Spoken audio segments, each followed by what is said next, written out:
Whoa, buddy. Put that thing back in its holster. We haven't gone anywhere. I don't understand. Check out the MichaelDukesShow.com for information on how to get access to the podcast. Welcome to the party, pal.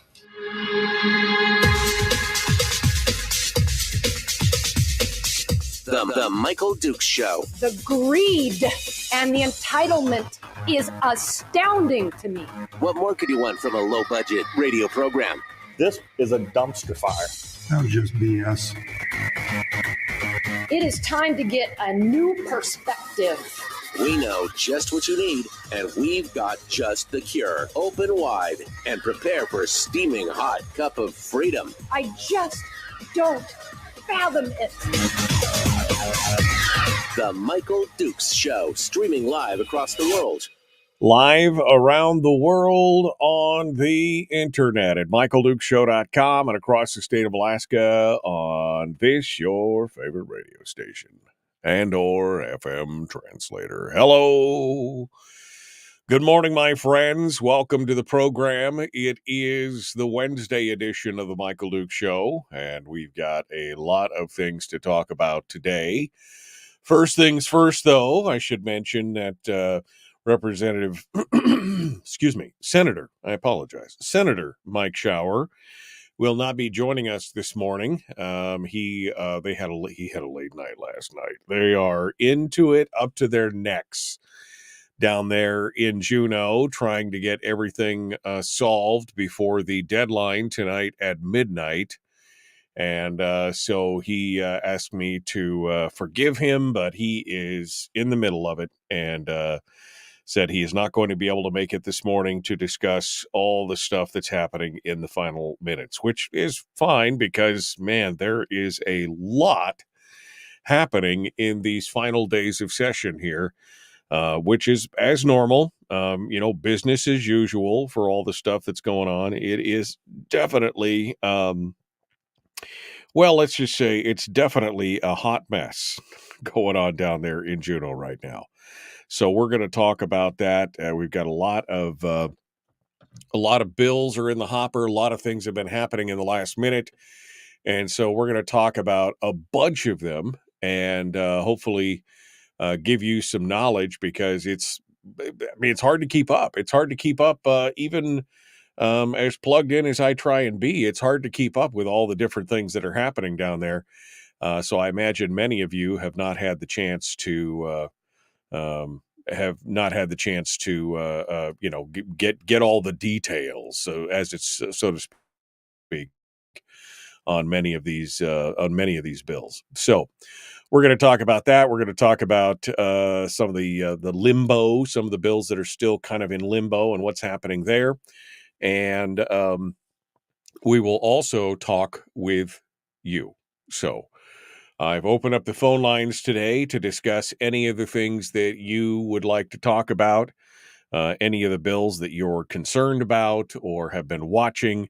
The number to call, 319-527-3864. If you want to be part of the conversation today or sound off on anything in particular about these last days of session, now is the time. Today's the day, because tonight at midnight, the regular session, well, it's the extended regular session, because the constitutional session, we could start off with a discussion about how Alaskans back in the day, well, it must have been 15 or 20 years ago, had put a referendum on that basically said, we want the session to end in 90 days. And the legislature said, that's a nice thing to want, but we're in charge and have decided to continue to end it at the 121-day constitutional limit. We could start with a conversation about that if you want. But anyway, here we are. We're ready to go, and we're gonna. That's actually not a bad place to start. And maybe I don't know if I want to get my blood pressure, up to begin with here, but this is, in a nutshell, this is the typical attitude of the legislature to the public. You know, there was a lot of people that put a lot of effort, myself included, I carried a petition book on that petition to change the legislative session from the, down to the 90 days. And, Jay Rammers did a bunch of, he was the ringleader on that whole thing. I mean, there was a bunch of work that went into that. And in the past 15 years or so, they have officially hit the 90-day window twice. And once was with COVID, when they were done in like 45 days, because they just all were afraid of dying and they wanted to get out of there, right? So it really has just been, again, the laissez-faire, blah-de-blah attitude that legislators seem to have for things that they don't, for laws that they don't respect. Let's just put it that way. And so it's not a good look. I'll just throw that out there. It's not a good look for the legislature to essentially just, not care about what the people think or what the people do, or actually even not care about what the statute says. We're going to talk a little bit today about another statute that has been just ignored, and will continue to be ignored. And it's just one more example of a legislature that refuses to clean up its own books, that refuses to follow the damn law. That's a bigger problem. And we, quite honestly, I would love to see some legislature sometime do a statute review to say, which laws are we just not following anymore? And should we just eliminate them off the books because we're not following them? To at least bring the legislature in line with lawful behavior? Or should we just ignore them? Continue to ignore them? I'd be interested to see how many statutes are just not being followed by the legislature. So we got a lot to discuss this morning. So let's I guess we'll get started here. We got a bunch of things. First and foremost, the interesting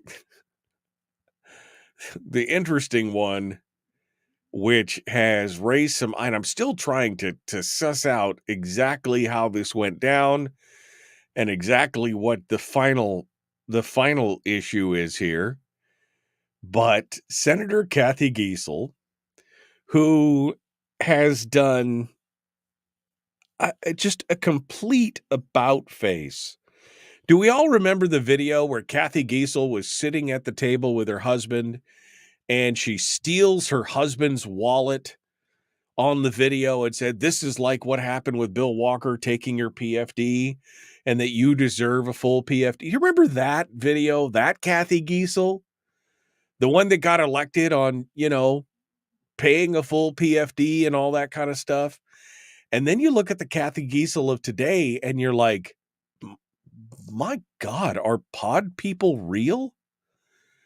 Because it's a complete and total 180 from where she was at. She just did the video for some outside group that was the ranked choice voting video. It was it was her and Matt Clayman holding hands and walking into the sunset because they work so well together and they both gotten there through ranked choice voting. And wouldn't it be great if we could all kumbaya and give the world a Coke and sing in harmony?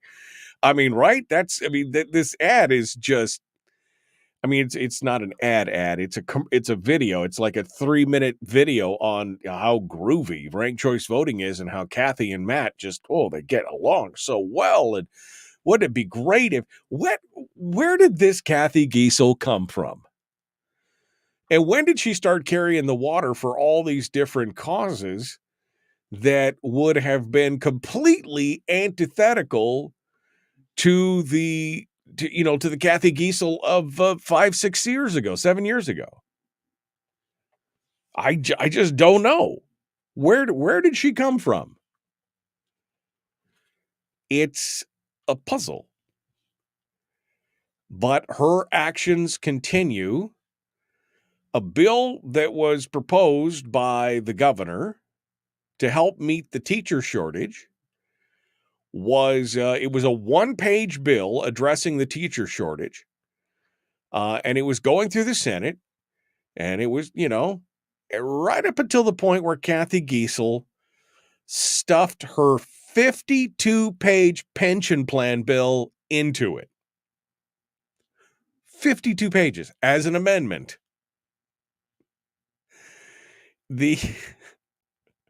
That makes it an entirely different bill. Word of the Capitol is that she had moved to force her own bill into another, that move would have made her very unpopular with Democrat majority caucus that she had joined.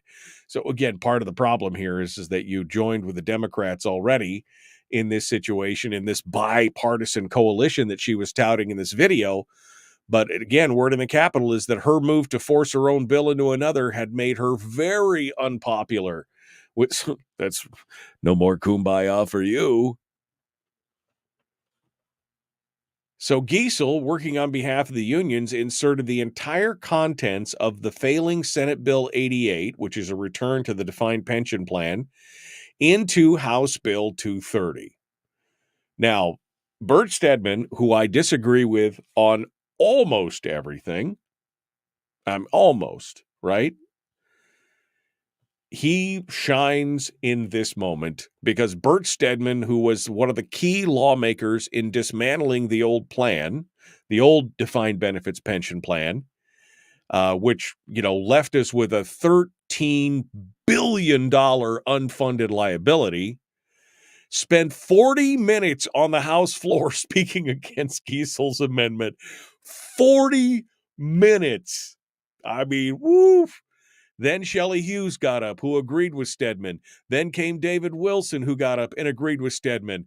And then Dozer took the floor. Mike Shower.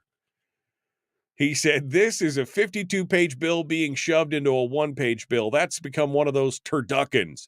When the state cuts a check for a defined contribution plan, it's gone. That liability to future generations is gone.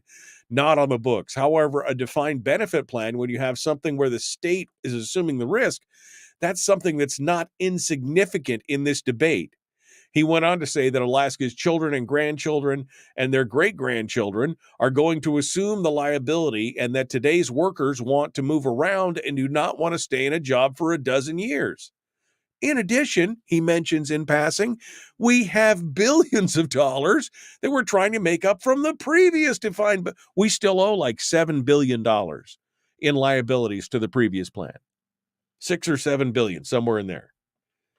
And you want to add more to it? Oh my gosh.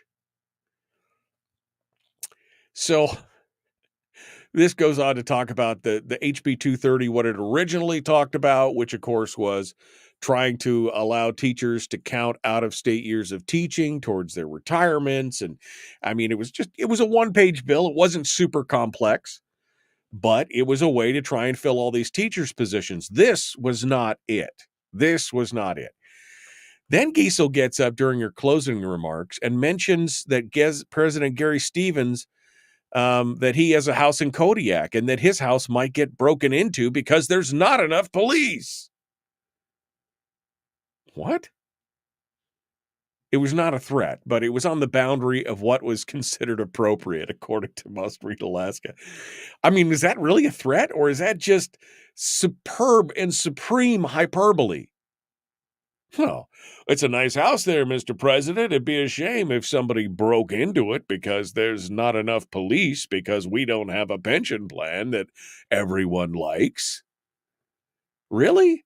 I mean, is this more of the Natasha von Imhoff's, the bridges will fall out from underneath of us and you'll never have is this another one of those? I mean, that is just so much grasping at straws. Anyway, the amendment went. Voting in favor of the amendment was Click Bishop, Jesse Bjorkman, Matt Clayman, Forrest Dunbar, L.V. Gray Jackson, Scott Kawasaki, Jesse Keel, Kelly Merrick, Loki Tobin, and Bill Wilikowski. Voting against were Hoffman, Hughes, Kaufman, Myers, Olson, Schauer, Stevens, Wilson, and the Walrus, Bert Stedman. So this whole thing was just a hostile amendment. Then at the very end, it says the amendment was later withdrawn after Stedman removed his name as a cross-sponsor of the bill. The original bill then passed the Senate. So apparently there was a little arm twisting going on in the background. And Stedman, who has a tremendous amount of power, basically said, my way or the highway. I mean, quietly withdrawing after speaking for 40 minutes. It later was, she ended up withdrawing the amendment after the fact, after they voted. How does that work? How do you withdraw an amendment this apparently is just desperate times. Desperate times require desperate measures. Stuffing a one-page bill, 52 pages. That makes no sense whatsoever.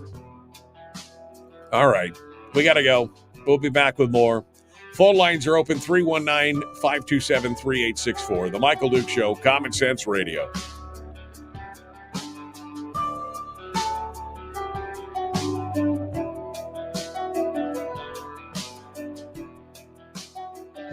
If you missed the show, you can listen to it on your time with Dukes On Demand.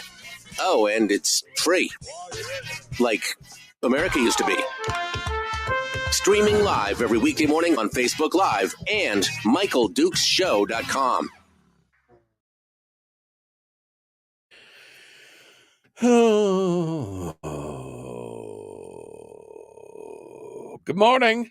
Good morning. Good morning.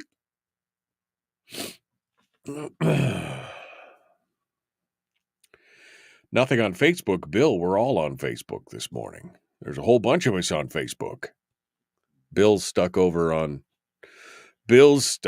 over alone on YouTube. Good morning, Bill. The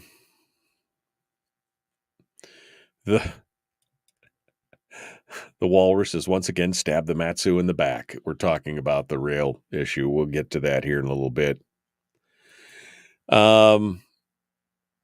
Yeah. And the single subject rule, that does not have to be complied with. Exactly. What about this single subject rule? That seems to, Senator Myers' bill got hijacked by Democrats. Which bill is that? Which bill was the Senator Myers bill looking at? I don't even know. Well, the judges said the legislators don't have to follow the law. You just don't understand, TM. Oh, man. Oh, bad. The Viber got spanked. Good morning.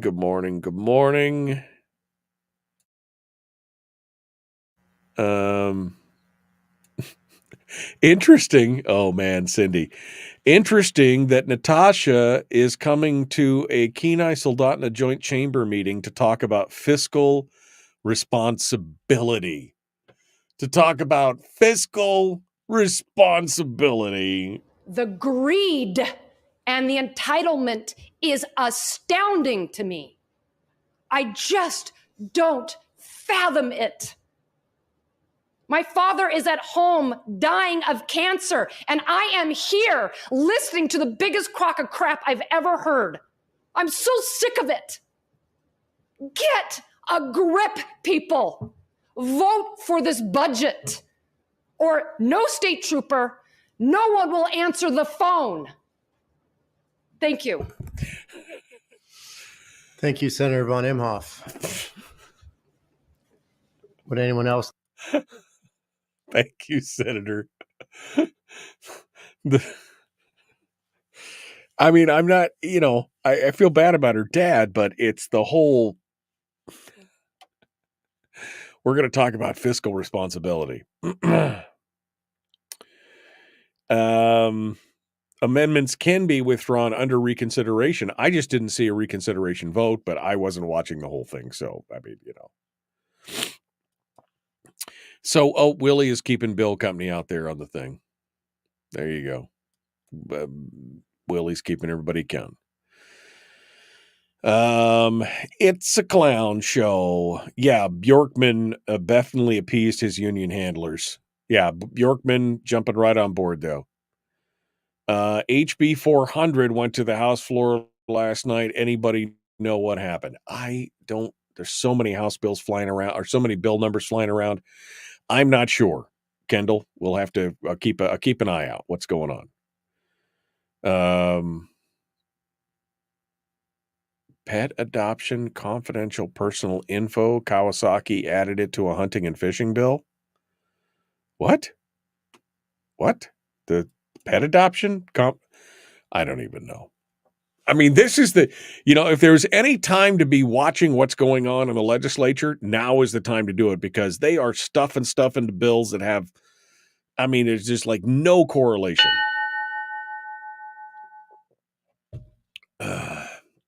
If you know more about it and you want to talk about it, call us up this morning.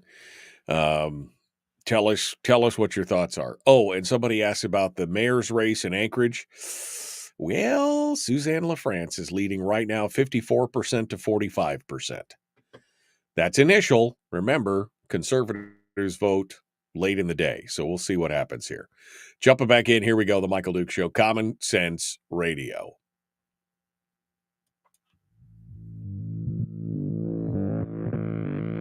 Public enema number one. Oh, wait, sorry. Public enemy number one, which makes more sense. On the other hand, he's a little bit of a pain in the Michael Duke Show. Oh, man. Good morning and welcome back to the program, the Michael Duke Show. I'm just looking at some of the things that are being, forced into bills, and some of the ones that I haven't heard of. And of course, you'd have to be watching this as a full-time job to keep track of absolutely everything that people are stuffing into these bills. Frank in the chat room just said pet adoptions and confidential personal information. Scott Kawasaki added it to a hunting and fishing bill. Pet adoption in a hunting and fishing bill? How does that even comply with the single subject rule? I mean, you're talking about hunting. Are we hunting pets now? Is that the thing? I just don't even know. HB 400, somebody asked about it. It passed out of House. I don't even remember what HB 400 is. Oh, the correspondence program bill on the House side. Okay. All right. There you go. So, again, I can't keep track of all the numbers at this point, folks. I apologize if you expect more from your radio host, but there are so many bills flowing around right now at this last minute, and some being stuffed into others that you can't hardly keep track of it. All right. So anyway, Kathy Giessel gets the award for most pod-like person in the legislature for her change from 7 years ago to today. But she did get her spanking. She got her bill her amendment was then withdrawn. So what's going on with the defined benefits bill? No idea. No idea at this point. And as much as I lauded Bert Stedman for his 40-minute diatribe against the defined benefits program, I have to question his motives on what's going on in the Finance Committee as they decided to spend $75 million They issued an authority to issue up to $75 billion in revenue bonds to replace the aging sewer dock and facility with a pier system to better handle the 41-foot tides that take place down there in Seward. Now, I'm not saying that's a bad thing, but at the same time, the committee removed $58 million in bonding authority meant to complete the rail to Port Mackenzie. Now, this was not an appropriation. It was just bonding authority. That would have given them the chance to complete the rail system from, the Matsu Borough down to Point Mackenzie so that it would connect it with the Don Young Port of Alaska, right? That would have been the whole point. That way they could ship it. They could land at one or land at the other, and the stuff could be railed around from one end to the other. And they said no to the Matsu.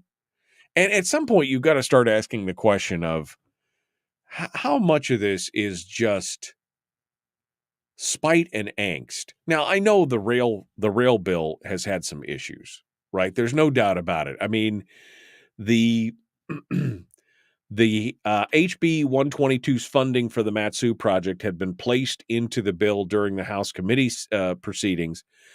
But some Senate Finance Committee members were skeptical because there had been previously $184 million in funding, which had left the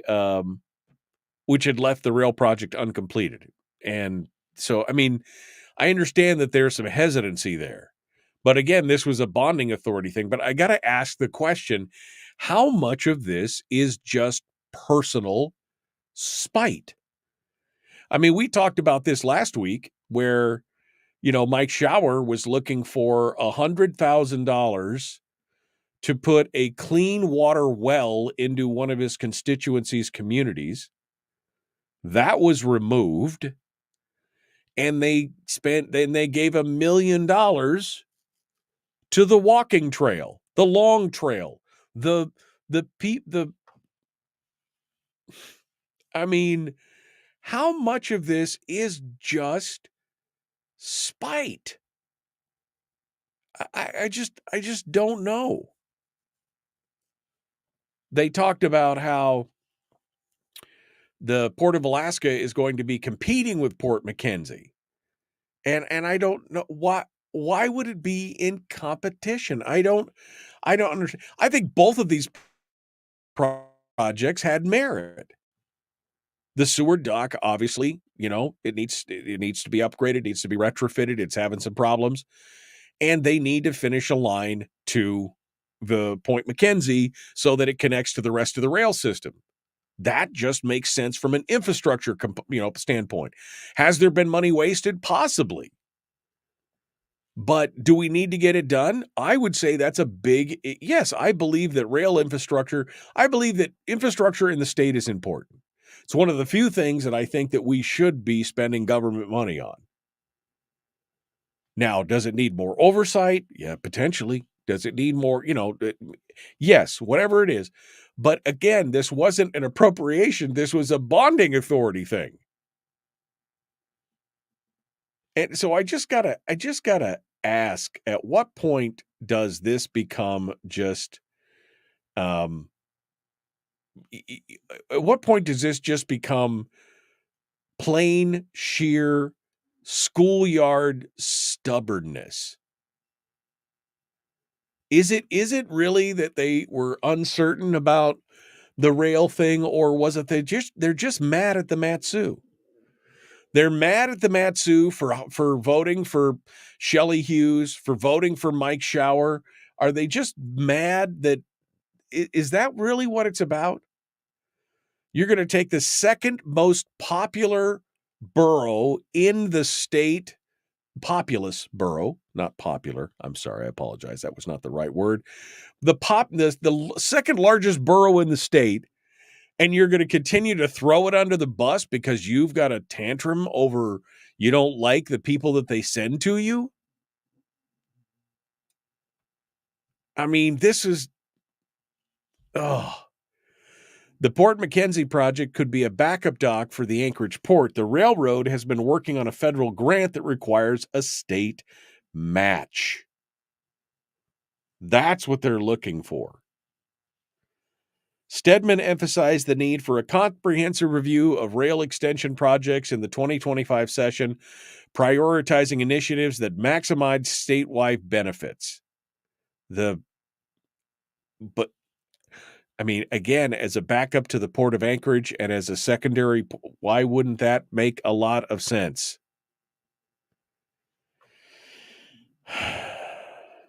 Well, we'll see. I guess we'll see what happens here. But it's just it's just frustrating. Stripped out all of that language on HB 122. So the bill, sponsored by Frank Tomaszewski of Fairbanks, is now back to what it was in the beginning, which is funding to make the sewer dock usable in future years. After it's voted on by the Senate, it'll be back in the House for the concurrence vote. But in the meanwhile, the Matsu gets the sticky shaft one more time because they just can't possibly allow anything of value to go forward in the Matsu. I mean, that thing with the shower last week, $100,000 for clean drinking water. No soup for you. $1 million for the walking trail? Absolutely.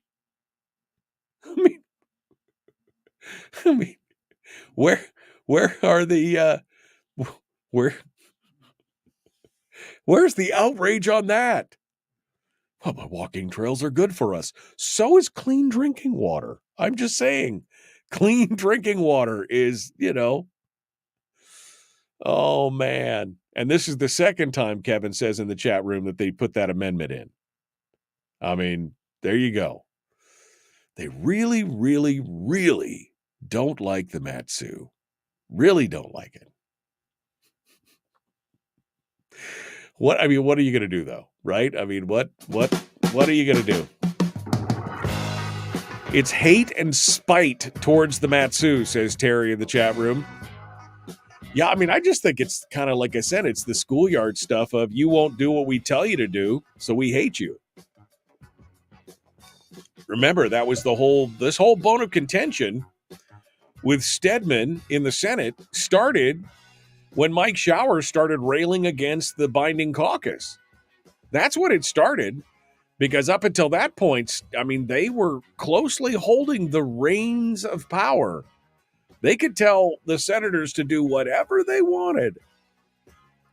That's really where this whole thing started. So because he can't control all the pieces, there's a little bit of angsty hatred going on towards the Matsu right now. All right, we got to go. The Michael Duke Show continues. Common sense, liberty-based, free-thinking radio.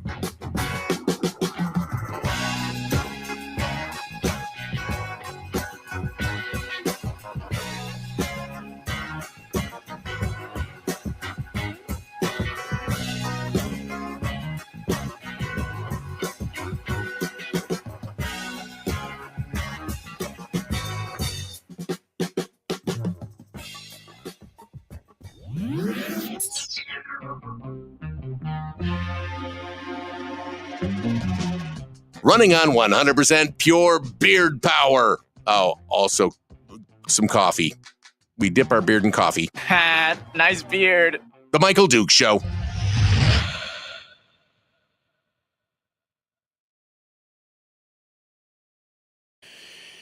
It's not in the Matsu, Gary.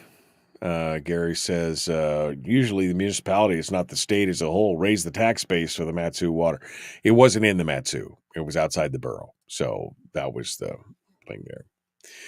Melissa says somebody might need that walking trail to carry their empty jars to fetch water from the beaver pond. It'll be fine.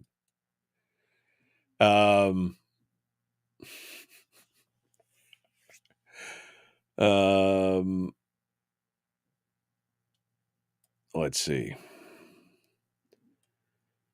The Alaska Republican Party, says Chris on Twitch, value special interest funding more than they do conservative base. Beating will continue for Valley Trash until they fall in line. Right? Valley Trash. Yeah, that's exactly it. The beatings will continue until you get with the program and recognize their authority. All right. So back to what Frank was saying about this bill.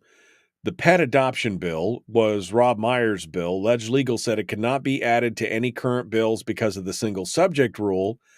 The Senate was not going to let Meyer's bill go anywhere, so Kawasaki hijacked it so he could use it during his campaign because the Senate will pass a Democratic amendment and left Myers out to dry. Yeah. What?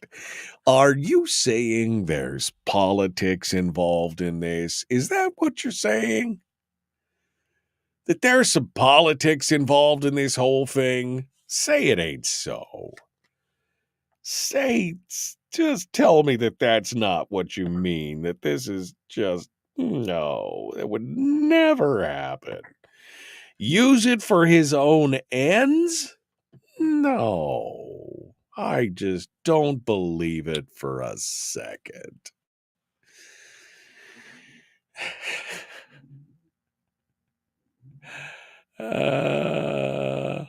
I wish Senator Shower would join the majority caucus. Oh, Randy, I wish you could purchase a clue. That's what I wish. If you think that he should bust his principles to kowtow to the majority to be in the majority caucus, I just don't know. McCabe said Kawasaki also held his gold and silver bill in his committee for 2+ months. Now it's too late to get it out of Senate Finance. It's probably dead.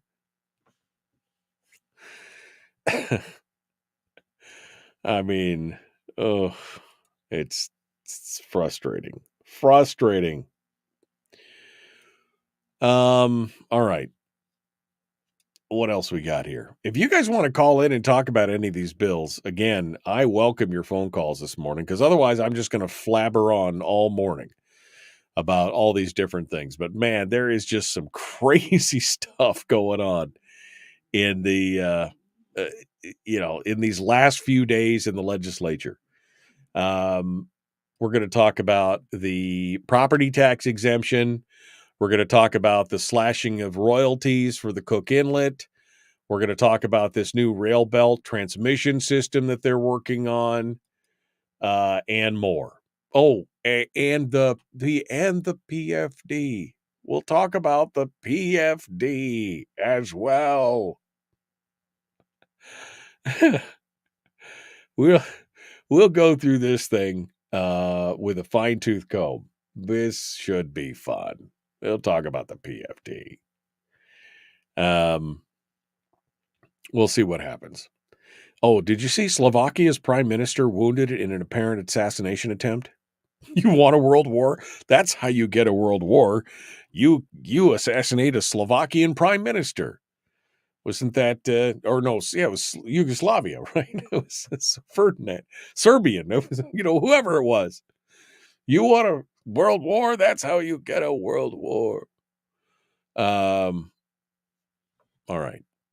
We got, Boeing is in trouble too. Justice Department says Boeing violated deal that avoided prosecution after 737 MAX crashes. Fly the friendly skies. It's going to be interesting. Whoa. It's going to be interesting. All right. Where are we at? We're about 50 seconds out. I got,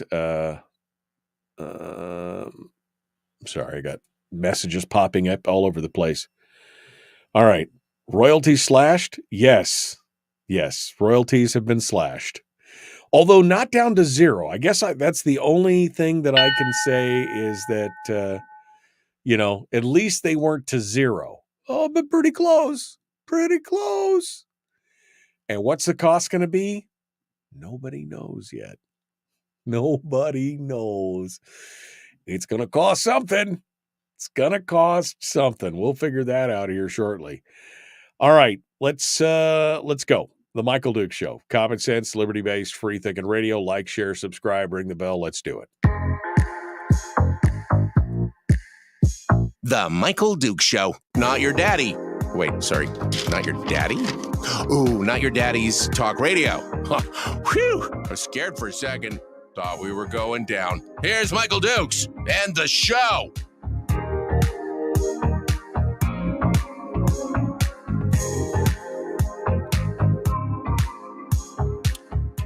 Okay.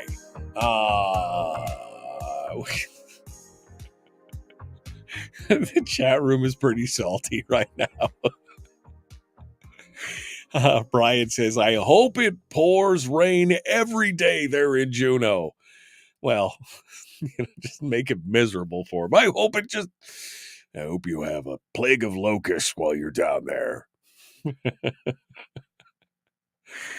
Oh man, it's gonna be crazy. Now, to answer the question, to answer the question of what do you think about a special session, will it be called? Will they extend the session? Because they can extend it by 10 days, right?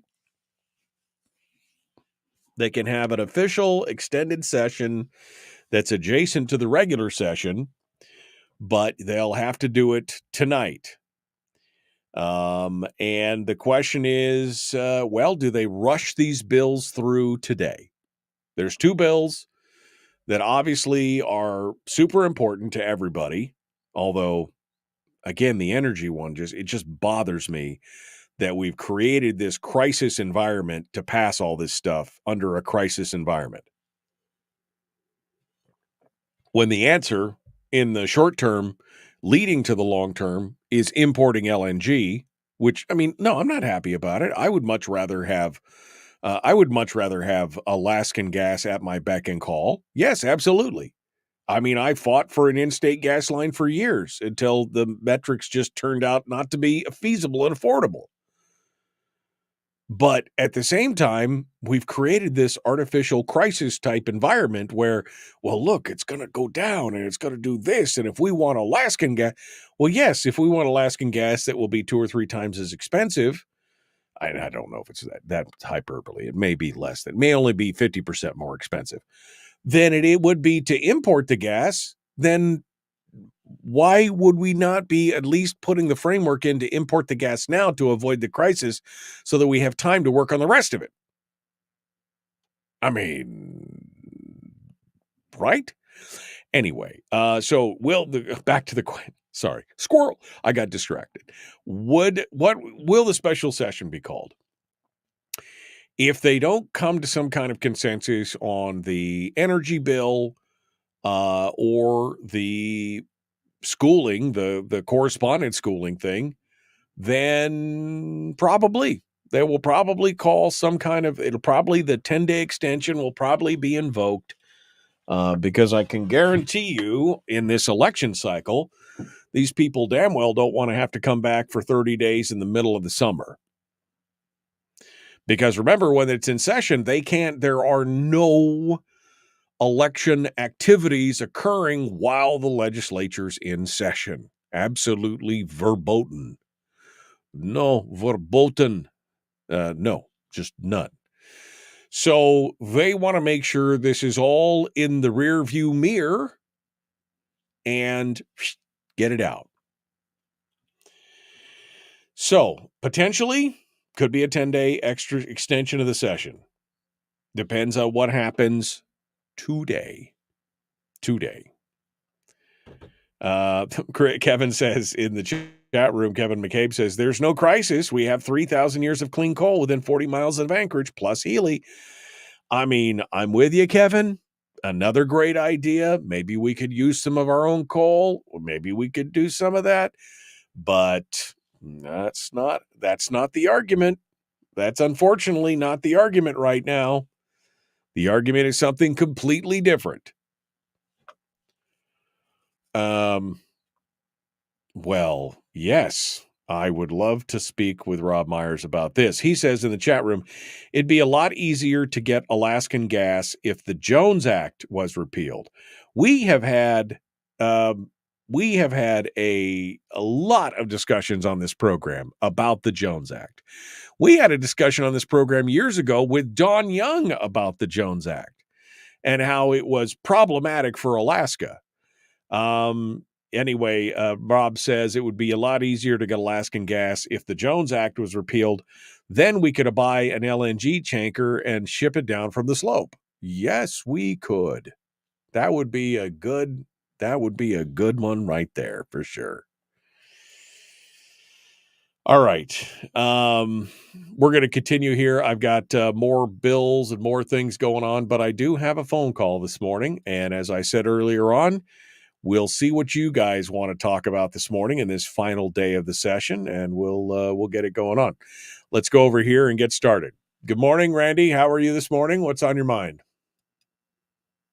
Well, Michael, as you saw in the chat room, I said that I thought that Mike should join the majority caucus so he could have been on the finance committee so that he could have advocated for the rail extension.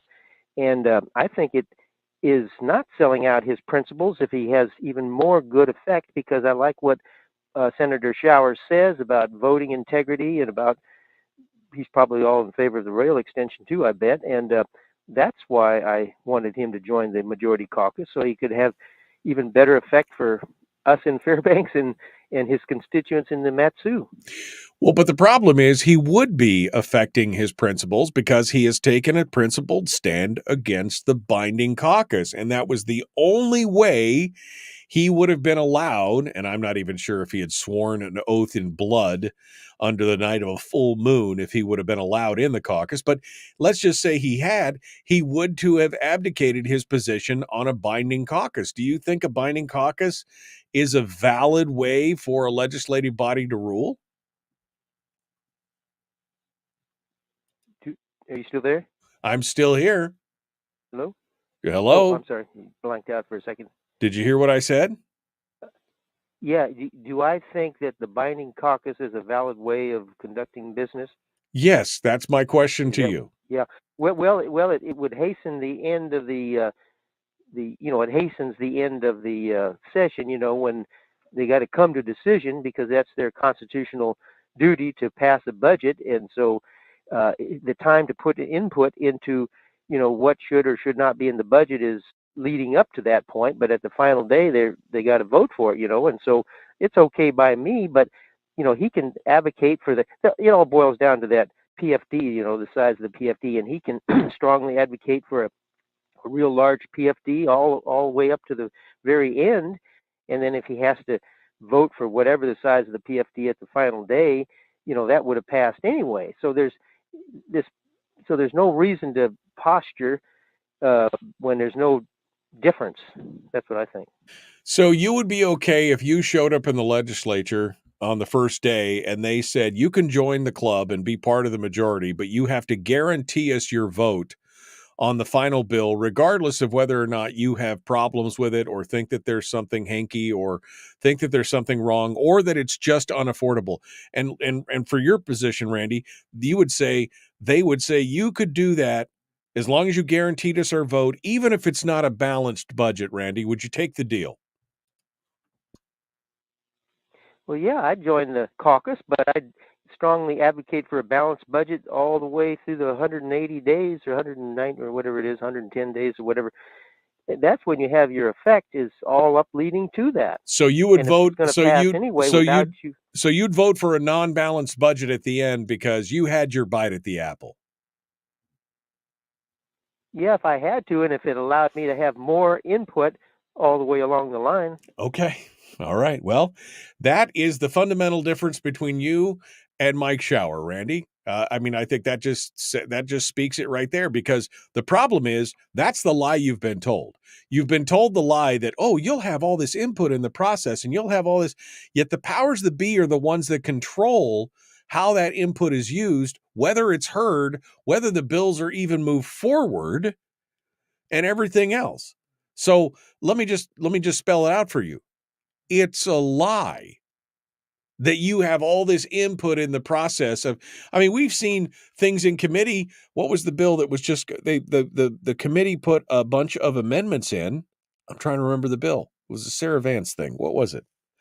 Anyway, they put a bunch of amendments in, and the Senate just completely strips it out. I mean, this is the committee. The committee is the one that's supposed to be doing the deep dive on this stuff, right? That's why they send it to a committee. This needs a closer look. We need 5 people or 6 people or 8 people or whatever to look at these things, and we need them to decide because they have the time to look at this specifically. So the committee makes a bunch of recommendations. They make a bunch of amendments. All the work is done. It goes to the floor. Somebody strips it all out. So how much power well, you had your say in the process. It's a lie, Randy. You didn't have your say. Yeah, sure. Right up until the point of the powers that be said, we're going to vote for this without those amendments. And you told us you're going to vote with us. That's the problem. That's why I said that unkind thing of getting a clue, because, again, it's about principle. Being able to vote what your constituency wants without having to sell your soul to get it. That's what it's about. That's just me. I would not do it. I would take a strong stand against it. It's a lie. You don't just you get your say in all those ways and, you're going to vote for it in the end. It is a lie. Period. It's a way to try and it's a well-mannered, well-meaning, well-worded way to basically make you give up your vote. So that's what it's all about. All right. I mean, I love you, Randy, but I just can't wrap my brain around where you're coming from on that one. All right, we got more coming up. We're going to continue the Michael Duke Show. Hour 2 is dead ahead. We're going to cover some of the other bonds. We're going to talk about the amount of the permanent fund. We're going to talk about the new education, crime, and energy bills, the new property tax exemption, the gas royalties in Cook Inlet, they got slashed down, and the new rail belt transmission. We got a lot to talk about. And the phone lines are still open. 319-527-3864. Got a lot to cover today. Feel free to come on board. 319-527-3864. The Michael Duke Show. Common Sense Radio.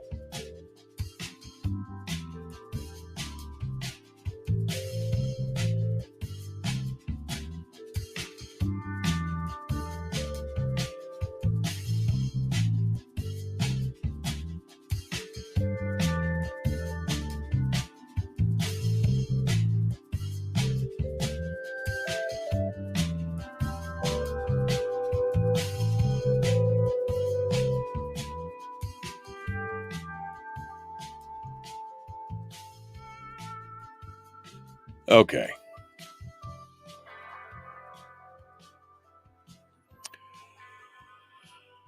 Oh. What are you going to do? What are you going to do?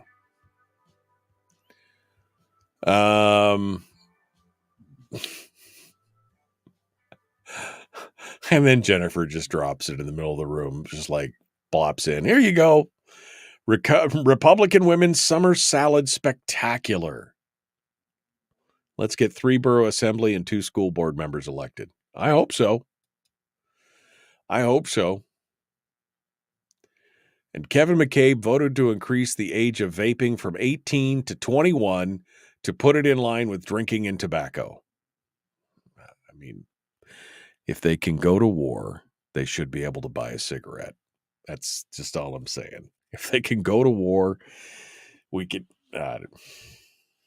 bunch of do-gooder nanny staters out there.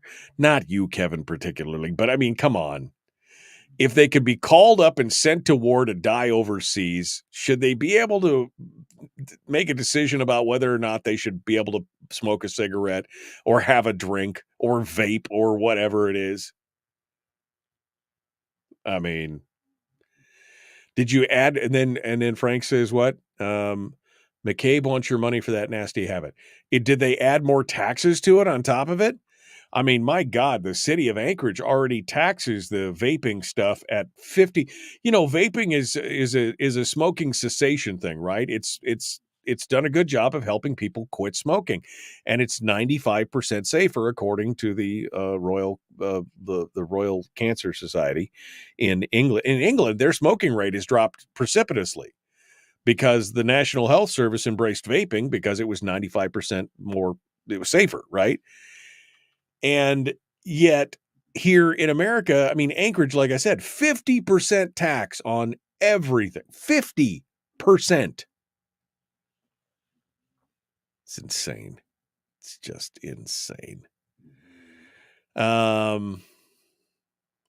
we go. All right. I'm still scrolling through here.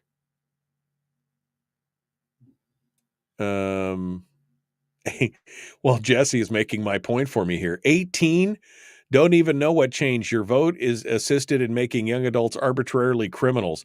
How do high schoolers get alcohol? The whole logic of creating an age gap between those who are too young and someone who's 21 is not the way. Those 14, 15, 16 years better not get a job. They will now have access to someone who's old enough to purchase something for them. I mean, that's the thing. I mean, you got kids in high school who are smoking cigarettes and drinking alcohol.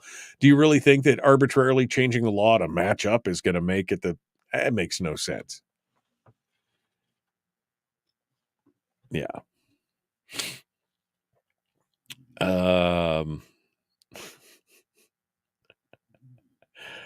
yet it's not safer. And they need to tax the hell out of it, says Jeannie. Okay, Jeannie. Well, I know not to put you in charge. People should be free to make their own decisions, whether that's smoking cigarettes or vaping or drinking alcohol.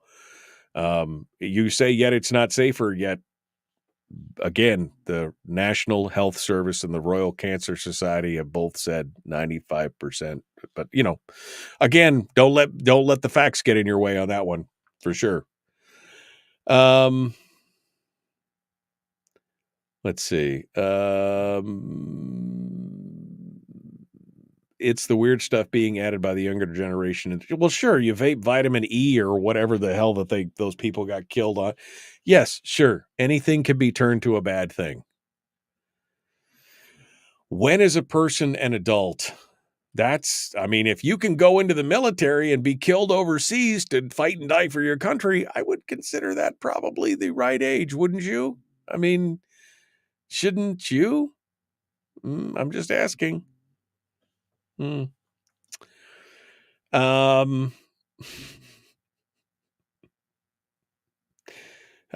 doesn't make any sense to me. Just doesn't make any.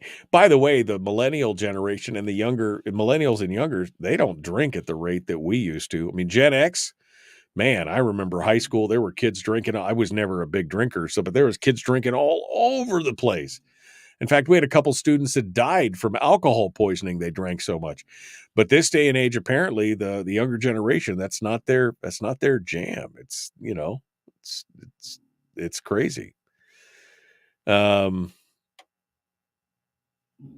How many people have the military shaved minutes on their PT? I don't know exactly what you're trying to say there, Jesse. They don't drink because they eat Tide Pods, says Terry. All right. Well, that's fair enough, Terry. That's probably, Victor says if we send kids to war at 18, that should be the legal age. I agree. When did we get into this wussification of you had to be 20 years old to be an adult? I mean, hell, back in the day of westward expansion, people, these kids you were a man at 15. 16, you were a man. You were doing a man's work. You had a man's responsibility. Many times you were getting married when you were 15 or 16 because the life expectancy was like 45, right? But I mean, when did we, oh no, you got to be 21 to be able to do it. There you go.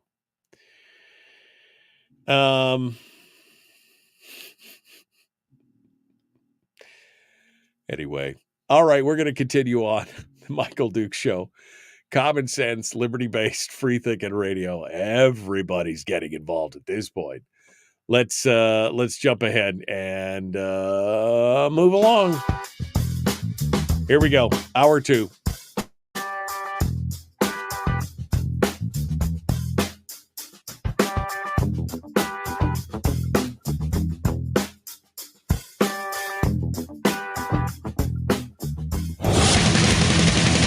Whoa, buddy. Put that thing back in its holster. We haven't gone anywhere. I don't understand. Check out the MichaelDukesShow.com for information on how to get access to the podcast. Welcome to the party, pal.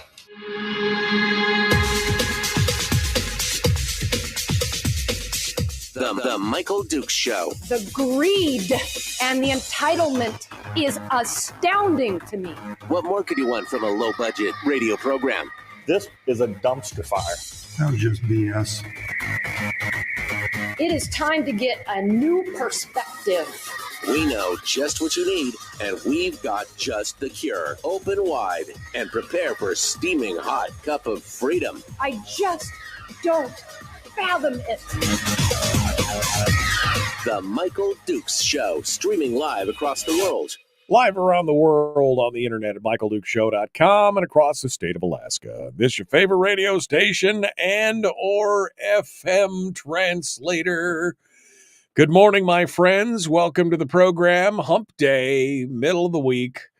Downhill slide to Firearms Friday. We got some good stuff coming up for Firearms Friday as well. Going to be a whiz bang of a show. We're looking forward to that. Now we are coming up to hour 2 of today's show. Today is the last day of the legislative session, the official, of the regular constitutional legislative session. I mean, forget the fact that the people in the state of Alaska spoke many years ago and said it should be a 90-day session. Your legislators know better than you little peons. You know you wanted it, but you just don't understand. We are the ones are the thing that rules. Anyway, today is the last day of the regular session. It ends at midnight. And we're going to see what they can get across the finish line. Today is going to be a busy, busy day for sure. They've got a lot of stuff, but they've also been busy the last couple days, and I'm just here to try and deconstruct some of the things that are going on and trying to keep you abreast of it because it's hard to keep track. There's so many bills and bill numbers going around, and you got some senators and some legislators trying to push, force some into, one bill into another. And I mean, it's just a hot mess that's going on. And then you hear about this. I got several messages about this yesterday. It's amazing how many people can find my phone number and my email address when they when they hear something and they're so incensed about it, they find they find a way to message me. It's interesting to see who sends me messages. Verified via multiple staff members. Senator Bill Wielechowski is holding the House hostage by not allowing 8 to 9 bills from the House bills, to come to the floor in the Senate for passage unless the House first passes Kawasaki's election bill with a concurrence vote.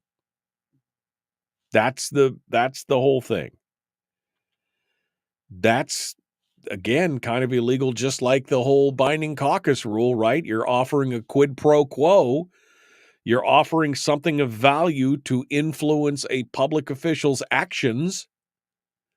So he's holding this whole thing hostage and not allowing a bunch of bills from the House to get, I mean, it's just, it's a thing. It's a thing, that coercion, which, by the way, is actually a crime. Somebody actually sent me the crime statute on coercion. They were so incensed about it. Alaska statute 1141-530. A person commits the crime of coercion. I mean, it's a thing. It's a deal. It's a deal. So this Democratic election bill is in the House, and they are doing everything they can to make sure that it gets passed, including holding all of the House's bills hostage until they vote in concurrence on this election bill.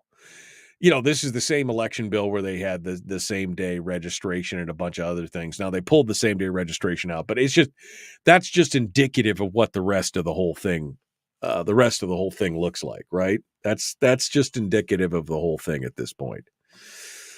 So we'll see what happens. Someone in the House should attempt to prosecute him, says Jim. I mean, right? I mean, the binding caucus is illegal and unconstitutional in some states. Around here, we treat it like it's a Sunday drive. Oh, that's just something that we do. Well, isn't it illegal? Well, we never did. No, just pay no attention to that. I mean, it's just all about it's crazy. All right. Let's talk about, I guess we'll move on here. I'm sorry. I'm just laughing. So the Alaska legislature is set to approve a PFD of $1,650. Part of that is, of course, the energy relief. That's because the Senate has followed the 25-75 formula, where the people get 25 and the government takes 3/4 of the annual draw of the POMV. That would make it $1,360. And then the conference committee agreed to roughly $300, $295 in energy relief check on top of that, giving you a combined total of right about $1,650. And you should be happy about that. You should be pleased. Why? Because it's much larger. It's a bunch of money. Here's Zach Fields' comment. He was unhappy about it. Zach Fields. I would say it's tragic that we're wasting a bunch of money. Okay. I'm sorry. I'm so sorry. I can't help it. It's just, I could just see his little pinched face saying this and actually thinking, I would say it's tragic that we're wasting a bunch of money on a much larger than average historical dividend. Oh, what? A much larger than average historical dividend. So we got another label for the dividend. I mean, it's much larger than average historical. It's not statutory. It's not even 50-50. It's not even, but it is a much larger than average historical dividend. Now, again, this guy represents a big area that is definitely people who are in the lower income. A big chunk of his constituency lives in some of the, the underprivileged neighborhoods, the more moderate to lower income neighborhoods. But he's like, it's a waste of money to give people that. Don't give the people their money. I would say it's tragic that we're wasting a bunch of money on a much larger than average historical dividend, and we're underfunding schools. We're underinvesting in childcare. We're underinvesting in housing. We're underinvesting in affordable, reliable energy. So you want the government to just do it all? Well, why didn't you just say so? Oh, wait, you did. So you want the government just to do everything. Cradle to grave. It's a waste of money to give the people their own money back. Let's just take it all and we'll take care of it all for you. Underinvesting in childcare? We just put several $1 million into childcare between the actual expenditures and the tax credits and everything else. It's like what, 11 million, I think, with all the bells and whistles in it. but we're underinvesting. We're underfunding schools. We pay more per capita than almost any other place in the country, and we're 45th to 49th in achievement, depending on what subject we're talking about.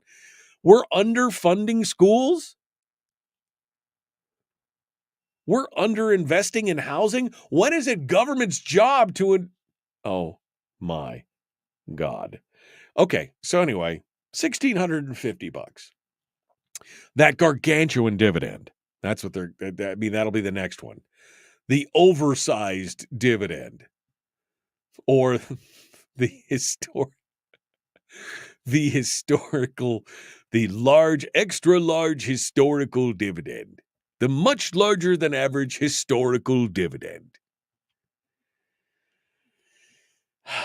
But there you go. That's what they're working on.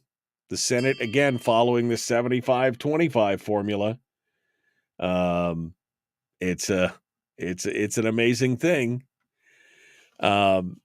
Sitka Republican Bert Stedman, I am the walrus. That was just BS. Manages the operating budget in the state and said the state was expected to be roughly $100 million in surplus for the fiscal year that ends on June 30th.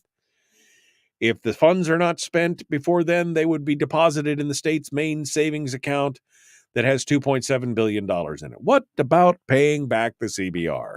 I'm only asking because that's a constitutional requirement.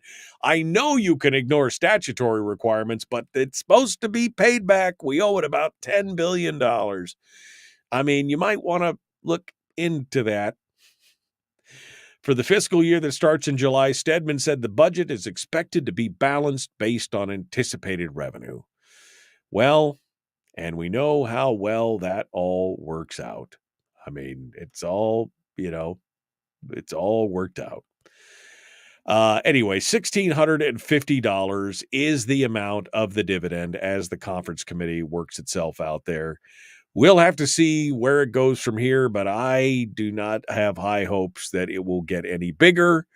In fact, I would be not surprised if it actually got a little bit smaller, because they want it to be, because they want the money. I mean, Zach Field's commentary is exactly what it's all about. We need that money for underfunded schools and underfunded childcare and underfunded housing and underfunding affordable reliable. We need the money for all those things because they know better than you how that money should be spent. That's what it's all about.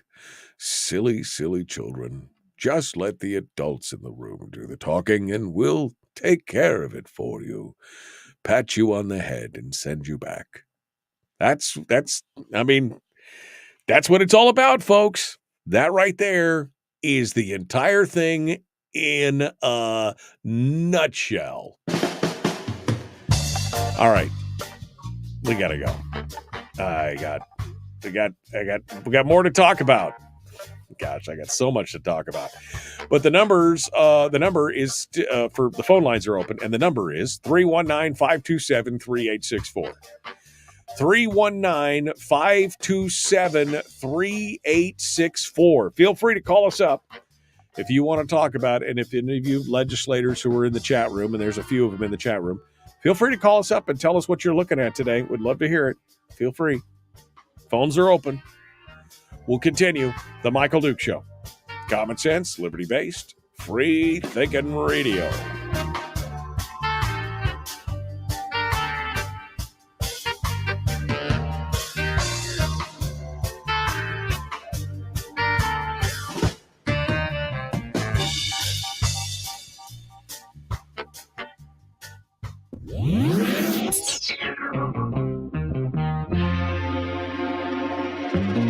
Listened to by more staffers in Juneau than any other show because their bosses told them to.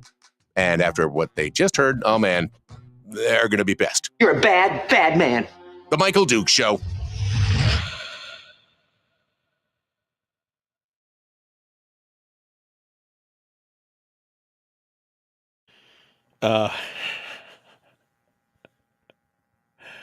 I just got another message about about Wilikowski's actions. 4 of the bills that Wilikowski is not letting through are Stanley Wright's bills in Senate rules. He is Stanley's senator. That makes it even worse. He is Stanley's senator, and he won't allow the bills to go through. The politics this year is pretty nasty, is what I'm hearing. Yeah, I'm hearing that especially these last few days, things are getting a little bit nasty out there, a little jaded, little whatever. I'm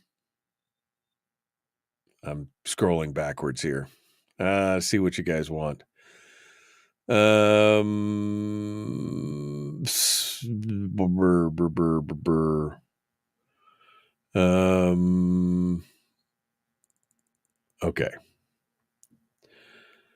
I'm so glad.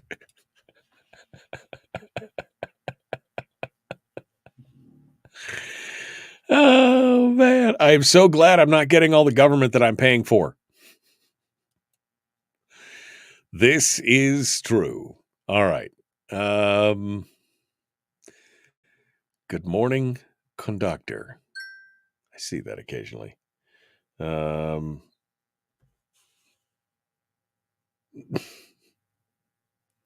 my God. I'm sorry. There are obviously Juno staffers and people listening down there because I'm getting more comments on the stuff that I'm talking about as I'm talking about. Stanley's bills are being held up at the request of Kelly Merrick. Stanley's campaign manager from 2 years ago is running against Kelly Merrick. So this is just, okay, I can't even, this is like grade school. Man. Oh, man.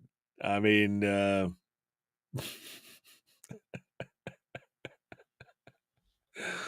just gets better from here. Supersized mega dividend. That'll be the next one. Yeah. Yep. I'm sorry. When did the state become responsible for childcare? I mean, yeah. I'm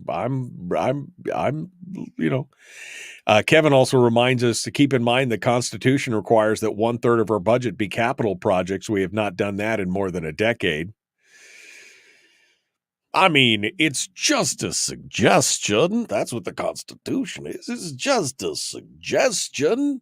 Don't worry about it. It'll be fine. Oh, man. All right. Who's running for governor, says Jim. Oh my God, Jim, please do not put us. I don't even care at this point who's running for governor. There is no governor election this year. It's an off year for the governor, but I mean, I don't even want to think about it at this point, right? The whole thing is just such a hot mess.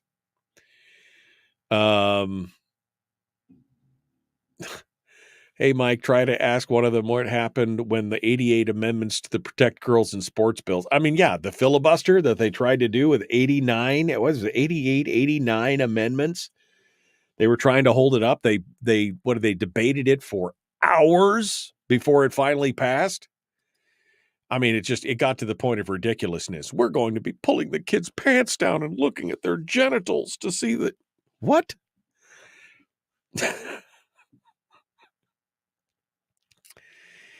I don't know. I don't know if Jim's wrong here. At this point, the state legislature needs to be disbanded. Lack of confidence. Can we call a no confidence vote on the legislature? Maybe. I mean, there's some good ones in there. Don't get me wrong. But, I mean, not a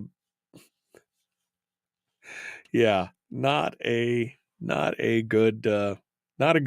Not a good time. All right. We're going to continue here. We're 10 seconds out. The Michael Duke Show. Clowns. I hate the clowns. The Michael Duke Show, common sense, liberty-based, free thinking radio. Like, share, subscribe, ring the bell. Let's do it.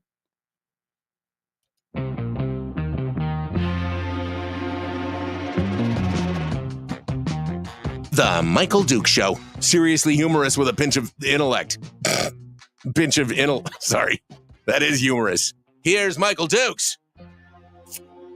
Well, what else we got here? I got a bag full of fun. What should I reach in for next? It's going to be great. It's going to be great. So the Alaska Senate has been contemplating a major property tax overhaul in the waning days of the session. A Senate committee has proposed a major increase in the state's property tax exemption, and I think May 12th. Yep. So I think this actually passed out. This is an older story that I meant to get to the other day, and I just didn't because we ran out of time. But apparently, and maybe Rob can correct me. Rob Myers is in the chat room. Maybe he can correct me if I'm wrong. But I believe this passed out of the Senate. On Sunday, the Senate Finance Committee proposed tripling the tax exemption for homeowners, so the primary residential property tax exemption. They proposed tripling the exemption from $150,000 to $450,000. An eligible Alaskan whose home is worth that amount or less would pay no local property taxes. I can foresee no problem here. Ken Alper, an aide to Donnie Olson, told members of the committee that he doesn't know how much of a fiscal impact the change would have on cities and boroughs, but that it could be as much as $200 million. Now, here's where it gets interesting. Alaska law states in statute that the state is supposed to reimburse municipalities for the existing exemptions, but that hasn't happened in decades. Okay, what? It's a statute that Ken Alpert referred to the reimbursement as are you ready for this? Dormant statute. What? You were just you were ignoring the law and calling it a dormant. I can't wait to use that. The next time I get pulled over, I'm sorry, your officer, this is a dormant statute. It just doesn't apply to me. It's a dormant. I swear, there needs to be some form of special committee formed to figure out how many laws on the books in the state of Alaska is the legislature just actually giving the finger to, right? How many are they just like, oh, that's inconvenient. Oh, that wouldn't be, Kevin McCabe just mentioned that according to the constitutional, not statute, constitutionally, the capital budget is supposed to be 1/3 of the overall budget. How many of these are we just ignoring? Okay. Sorry, sidebar for a second on that. Just because, wow, right? So anyway, back to this proposal to expand the exemption for primary exemption for homeowners. The proposal came as an amendment to House Bill 347 from Rep. Julie Colomb, who was surprised by the question of who pays. That's essentially, she's like, oh, this sounds like a good idea. Let's do this. Julie Colomb, the amendment was a surprise to observers, even Julie Colomb. She says, I obviously don't support that. Obviously, I'm not happy about it. It's like a $200 million unfunded mandate to municipalities. It's devastating in so many ways to local communities. To which I say, taxation is theft. Taxation is theft, and I'm happy to see anybody starve the beast. We need to starve the beast. We need to do whatever. Any law that reduces the amount of taxable income that the state, the city, the municipality take in is okay by me. I'm all about this. Then, of course, the Alaska Beacon article. This is from James Brooks, by the way, at the Alaska Beacon. That's where this article is coming from. Then, of course, James Brooks has to find Nils Andreessen, who is the director of the Alaska Municipal League. Cue evil music. Da, da, da. I mean, the Alaska Municipal League is... Well, let's just put it this way. They are no friend to freedom. Well, I just throw that out there. They are no friend to freedom and liberty. The Alaska Municipal League, no. Anyway, the state's existing $150,000 property tax exemption results in about $100 million of canceled taxes, according to Andreessen, which, again, bully, that's $100 million more that's in the economy doing something.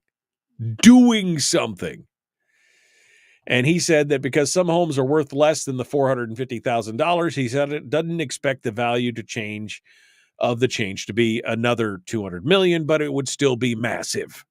Again, I'm not seeing the problem here. I'm not seeing the problem. It would also be particularly hard on communities that do not have sales taxes or rely on property taxes, such as Anchorage. Again, not my problem, man. Not my problem. Another change would increase the maximum optional municipal property tax exemption from $75,000 to $150,000. Anyway, I don't see a downside to this. Now, a lot of people will cry, but the government, they wouldn't be able. I mean, I understand. You know, you're married to giving the government all the money and everything else, but if you ever wanted to find a way to starve the beast, this is a good start. Remember, not only is taxation theft, taxation on property is especially egregious. It is something that I hate, and I don't use that word lightly, hate that you will never actually own your property because you got to pay rent to the government every month or every year, or they will come behind the barrel of a gun and they will take it from you. Hate. It's not too strong a word in this case, I don't think. So I like it. All right, let's go over here. Barbara Haney's on the line with us. Let's see what she has to say this morning. Good morning, Barbara. What's on your mind? Good morning. And I just wanted to alert people to today's newspaper, which has the election results. And it will be item 9A on tomorrow night's agenda where they announce the election. Thursday night is testimony on the budget. And as you know, the superintendent of schools here in the Fairbanks district is requesting people in the education community to come down and testify. And I am hoping that everyone who had a sentiment of the no vote will come down and testify and be available to watch the opening of the election results.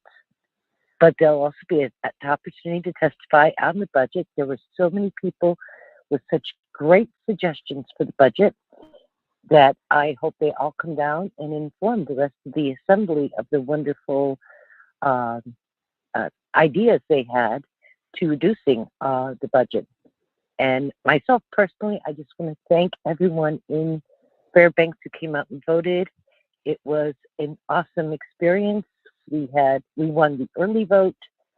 The no vote won the early vote. It won the absentee vote. It won at the polls. It was beautiful. No. I mean, the numbers on this really are the numbers on this are really amazing. 23.44% voter turnout in the Fairbanks area for a special election. I mean, when was the last time we had a 23% voter turnout for a regular election? I think 21 is the one that I remember that was a standout. It's been a while since we've seen a 23% voter turnout for any election, let alone a special election. The people were motivated, Barbara. Yeah, they understood. We were able to educate them on what was happening. They understood what was happening. They cared about what was happening. They knew where to go to express their sentiments, and that was a beautiful thing. And it wasn't like the other side didn't try all kinds of things. They always do. And I had people tell me, "Well, you shouldn't early vote." It's like, we lose in early voting. Go early vote. Well, but I'll go to polling day. Well, it could be a snowstorm. Do you know the day before the election we had a snowstorm in May? I mean, who Right, knew, right, right? right, So right. there were a lot of people that after that listened to me and went, "Oh, wow." That's why you have early voting, because you might want to go out of town, you might have graduation, you might, I don't know, there's 100 things that could be going on opposite election day. So it doesn't hurt to early vote. You can still win if you Yeah. show up to vote. Absolutely. If you don't vote, the people with whom you disagree will win. If you do vote, you might win. And the folks heard that. They went out and voted, and we won. Yeah, I mean, I think this is the first time that that a category like this, the conservative side, has swept everything: voting day, absentee voting, early voting, question voting.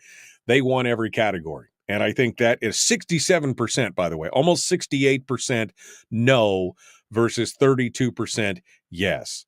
So definitely it was a watershed moment, and I'm happy. I'm happy to see it. But again, they're going to get their people out there in front of the assembly. And do you think the assembly or the school board is going to learn the lesson from this, Barbara, or do you think they push even harder? I don't know, and I couldn't care to speculate. I just know that there are still budgetary tricks that they can use to raise taxes. One of them is they could, there's just a bunch of them, and I'm not going to go through a lot of the technical details. It's before coffee. So I think what's important for people to know is they need to reinforce some of the ideas that they had during the election. One of the things that they did in this time, prior to this election, is, years ago, a few years back, we had a referendum on what many of us are calling the puppy palace, the animal shelter, the $33 million animal shelter. The voters rejected it. Right. So what this assembly did is they funded the animal shelter and had the election on education. And so while a lot of people are running around going, they're anti-education, blah, blah, blah. Well, actually, it's about fiscal sanity. They want to spend, that animal shelter that they're proposing costs as much as the required local contribution to the school district. That's crazy. I mean, it's almost the entire school district, RLC. And whatever feelings I may have about the RLC, under statute, we are obligated to pay that. Right, right, so right. you funded the puppy palace, the animal shelter, and had the election on education. No. This was people telling you that your spending is out of whack, and we need to really kind of scale back that particular line item, and take a closer look at what the state is going to provide for education. And if there are still shortages or gaps, then we could backfill. Well, we're going to have to watch what happens. Again, they're coming out tonight, or on Thursday, rather, for 5 o'clock? Is that when it starts, Barbara? 6 o'clock? Well, it starts at 6 o'clock. There'll be general testimony. At 7 o'clock is when they begin the testimony on 2024-20, which is the budget. And there are budget substitutes. And like I said, there's all kind of interesting things they can do with the budget to still get their tax increase. Right. Well, one of them is they could reduce how much of the bond debt that they're paying. Right. Last year, we paid half of the bond debt through taxes. This year, we were only scheduled to do 3.5 because the rest of it comes out of the bond debt service fund. So if they raid that bond, that service fund, that could translate to higher taxes down the road. So it's kind of an indirect way of raising taxes. This is what we call this is the voodoo economics that we talk about all the time with the accounting chicanery that goes on there. All right, well, Barbara, I'm up against the break. Thank you so much for calling in, and hopefully people come out there tomorrow night. If you voted against Prop A, you need to be at the Borough Assembly tomorrow night to testify. Barbara, thank you so much for coming on board this morning. Thank you. All right, folks, that puts us up against the break thing, the commercial thing, the part where I pay the bills. We got to be back in just a moment. The Michael Duke Show. Common sense, liberty-based, free-thinking radio. We'll be back. I just saw Rob Myers said the senior exemption dropped to $250,000 in finance. It's still in the Rules Committee. Well, still, I'm okay with that. Back with more right after this.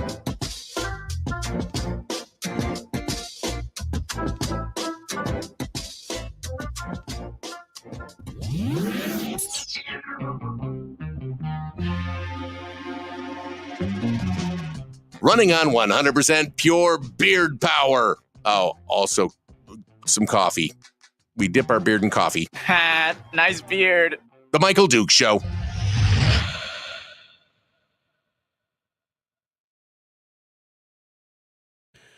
Okay. Okay. If you listen to the floor debate on HB 183, which was the girls in sports bill, you could see Saul Alinsky's rules for radicals being used constantly. The big one, a lie repeated often enough eventually becomes a truth. So every single time they spoke, they called HB 183 unconstitutional. It's not. And they also said genital inspection hundreds of times, even though it's not required or even discussed or contemplated in the bill. So Terry says, do you get pulled over often? When I said I was going to no, I haven't been pulled over in years because I don't drive very fast. So, I mean, but yeah, the dormant statutes. I would just love to use that on a trooper sometime. I'm sorry, that's a dormant statute. I don't recognize that, Kevin says, I do not disagree, MD, but then when there is no money to plow roads, Bronson gets unelected because of the vocal cry, because the roads. Here's the problem. Just unfund government to begin with, and let's start fresh, right? I mean, let's really build this up to what's really needed. How about we take the millions of dollars that we poured into this homelessness issue and we use that for I just don't even know. Dermot thinks they cheated. Dermot thinks that the no side in the no vote cheated, which is hysterical to me. This is hysterical to me. Jim said, if the 23% would have shown up for the regular election, the special would have been avoided. That's 100% true. If the people had gotten involved, remember, you get government's what happens to you after you stop paying attention. That's what it's all about. You get the government you deserve if you're not paying attention. And then Rob said that he's getting word that the Fairbanks School Board is considering targeting schools for closure in the areas that voted no the most. Oh, I pray they do that. I really do. I pray that they do that. You want to get unelected? That's how you get unelected, right there. That's how you do it. I will make it my mission in life to name the people that do that. It's just, you go ahead and do that. That'll be great.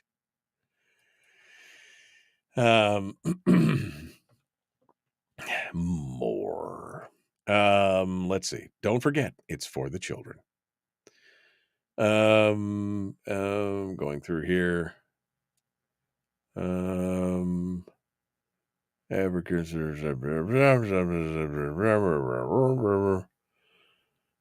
Jim says, I testified twice, voted no, and still need to testify again. Don't grow weary in well-doing, my friend. This is a battle that will be with us until the day you die, until the day I die, until the day probably our children die, because this is the nature of government, to take and take and take and take and expand, and that's just the nature of the beast. That's just how it is.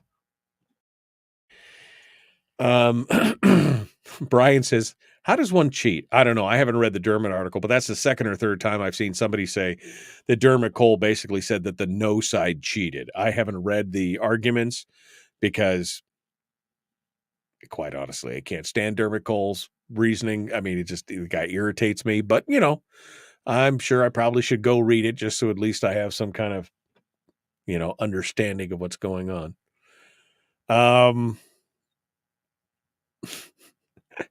Yeah, Rob Myers, homeschool. So if they close the schools down in the districts that voted no, then we'll just have great options for homeschool there, if that's what it is. I mean, it really is. There you go. That's where it, like I said, you want to get unelected, go ahead. If you're going to take these people on and punish them for their vote,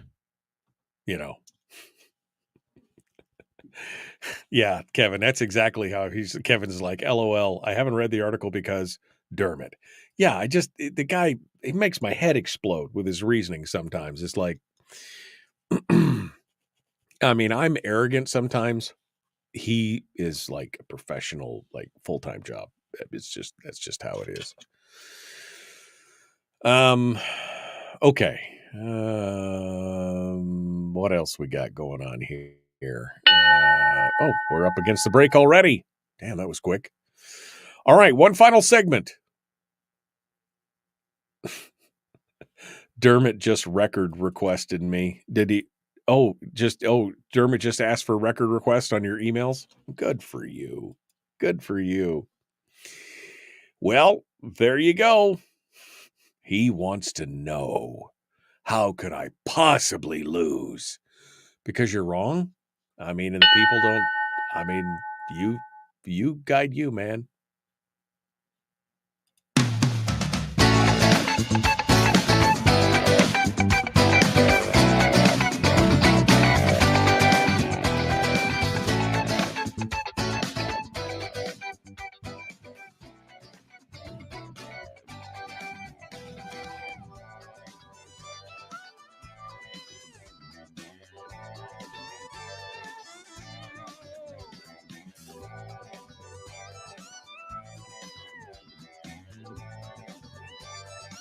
Okay.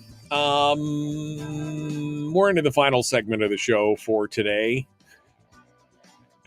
And the chat room is on fire.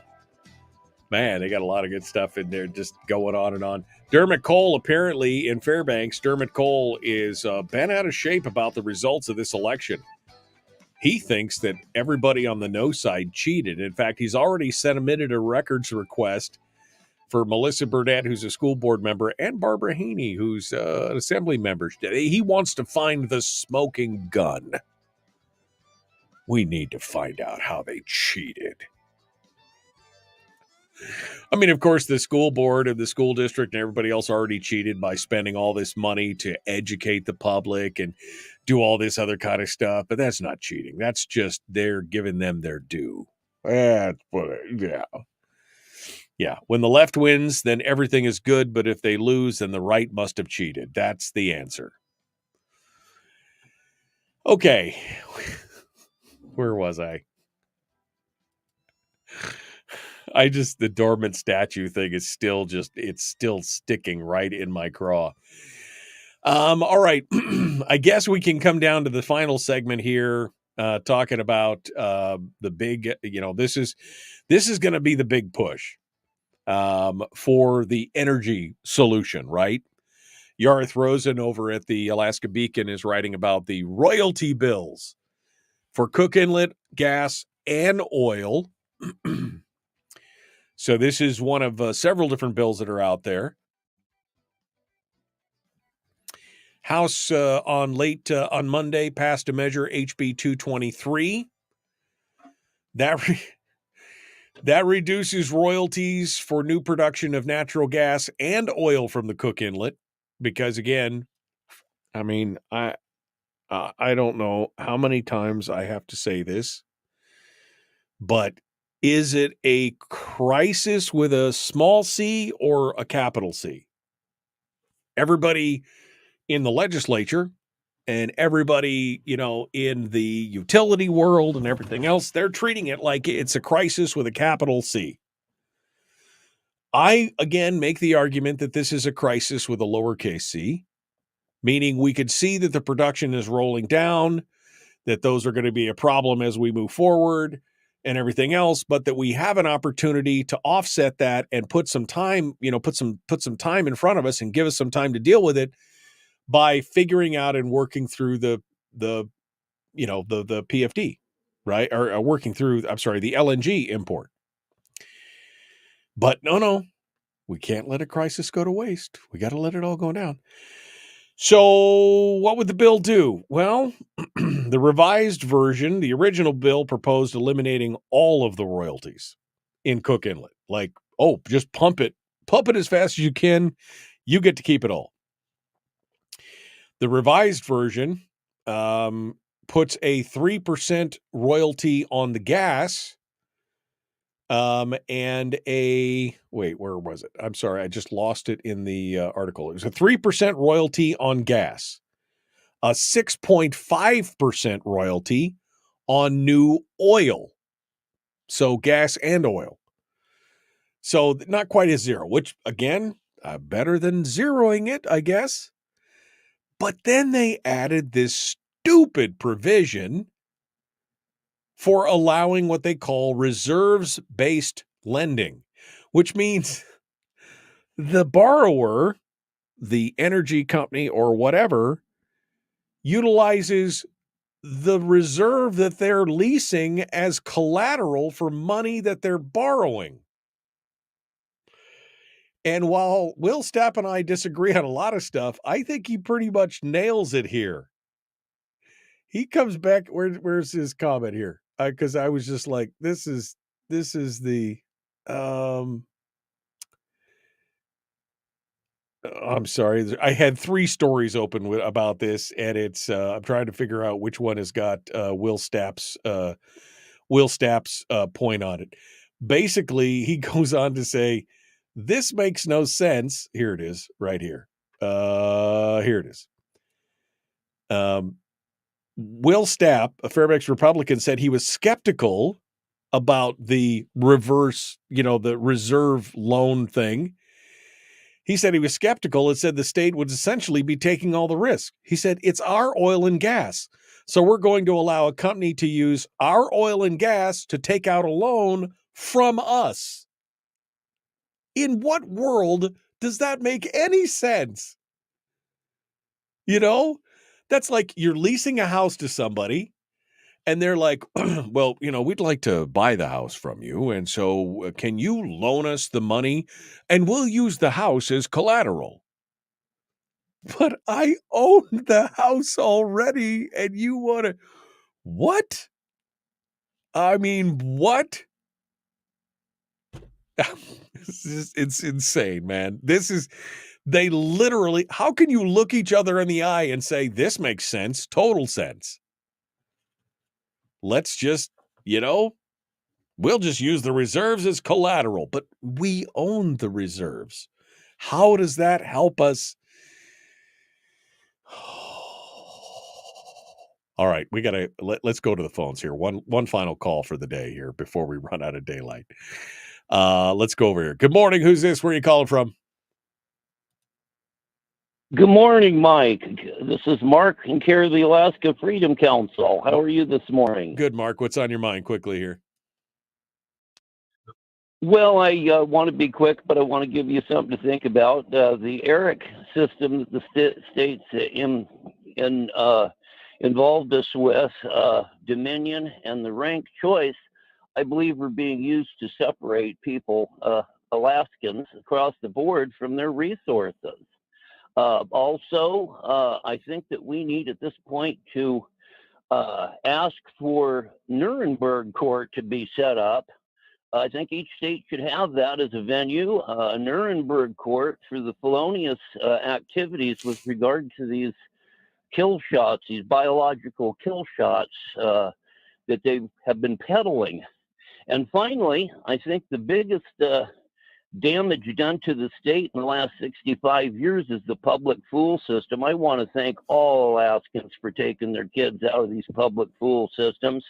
It's engineered the theft of our 9010, and now the concluding theft, paltry theft of our PFDs. Yeah. We need to have justice against these criminals that run around and surface in the public service domain, purporting to do us a favor as they disenfranchise all Alaskans.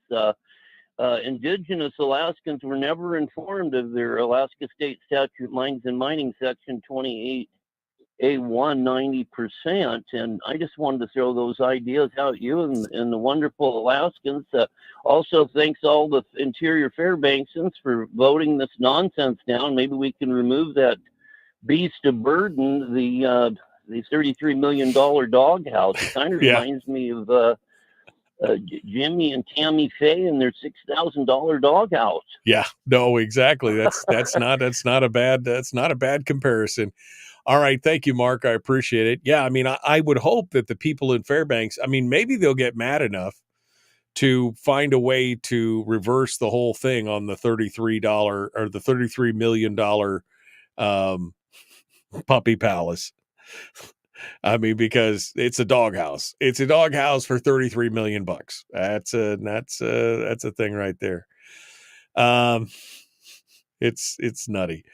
All right. Well, that takes us to the end of the show today. I mean, that was a fast show today. We've still got stuff to talk about. We didn't talk about the crime bills.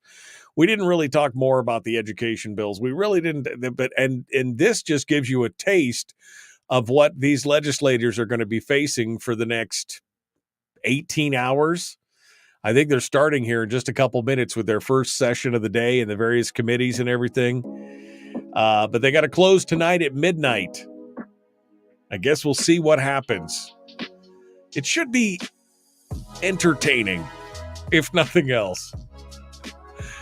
All right, my friends. Well, we are out of time for today. Tomorrow is another one. We might have a recap. Maybe we'll see if we can drag some legislators on to give us their thoughts on the recap. The Michael Duke Show. Common sense, liberty-based, free-thinking radio. Be kind, love one another, and live well. We will see you tomorrow.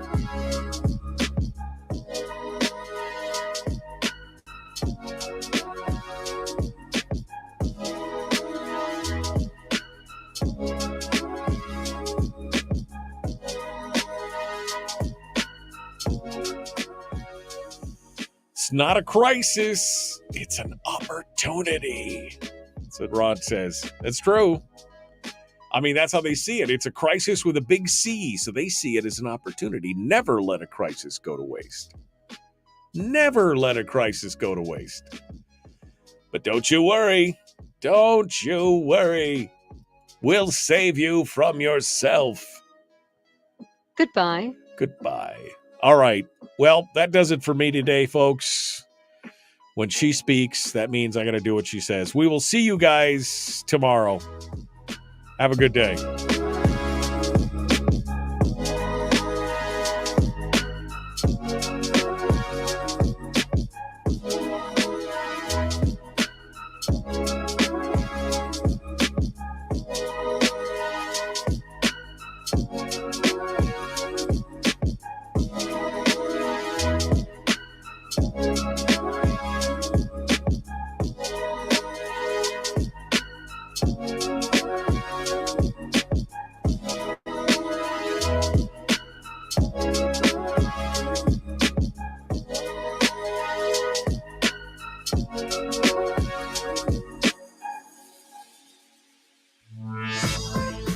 We've shed our terrestrial radio skin, and now we are slimy lizard internet people. It's the Michael Duke Show.